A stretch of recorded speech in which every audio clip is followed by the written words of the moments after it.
Editing application പ്രഖ്യാപിച്ച് Instagram. നമസ്കാരം, കൊട്ടാരക്കര മീഡിയയിലേക്ക് സ്വാഗതം. പുതിയ വീഡിയോ എഡിറ്റിംഗ് ആപ്ലിക്കേഷൻ പ്രഖ്യാപിച്ച് ഇൻസ്റ്റാഗ്രാം. എഡിറ്റ്സ് എന്നാണ് ഇൻസ്റ്റയുടെ പുതിയ ആപ്പിന്റെ പേര്.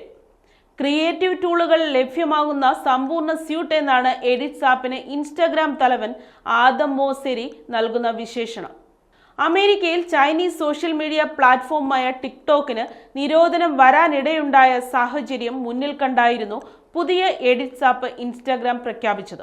അടുത്ത മാസം വരെ എഡിറ്റ്സ് ആപ്പ് ഡൗൺലോഡ് ചെയ്യാൻ ലഭ്യമാവില്ല. ആപ്പിളിന്റെ ആപ്പ് സ്റ്റോറിൽ എഡിറ്റ്സ് ഇപ്പോൾ പ്രീ ഓർഡർ ചെയ്യാം. എഡിറ്റ്സിന്റെ ആൻഡ്രോയിഡ് വേർഷൻ പണിപ്പുരയിലാണ്.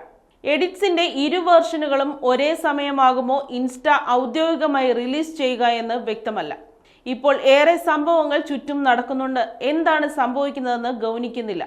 വീഡിയോ ക്രിയേറ്റർമാർക്ക് ഏറ്റവും മികച്ച ടൂളുകൾ നൽകാനാണ് ശ്രമമെന്നും ഇൻസ്റ്റാഗ്രാം തലവൻ ആദം മൊസേരി എഡിറ്റ്സ് ആപ്പ് പ്രഖ്യാപിച്ചുകൊണ്ട് പറഞ്ഞു. വീഡിയോ ക്രിയേറ്റർമാർക്ക് ഫോണിൽ ഏറ്റവും മികച്ച എഡിറ്റിംഗ് അനുഭവം നൽകാൻ ലക്ഷ്യമിട്ടുള്ളതാണ് എഡിറ്റ്സ് എന്ന ആപ്പ്. വീഡിയോ പ്രൊഡക്ഷന് വേണ്ടിയുള്ള എല്ലാ ടൂളുകളും ഈ ആപ്ലിക്കേഷനിൽ ഉണ്ടാകും. ആപ്പ് സ്റ്റോറിൽ പ്രത്യക്ഷപ്പെട്ട വിവരണമനുസരിച്ച് എഡിറ്റ്സ് ഒരു സൗജന്യ ആപ്പായിരിക്കും.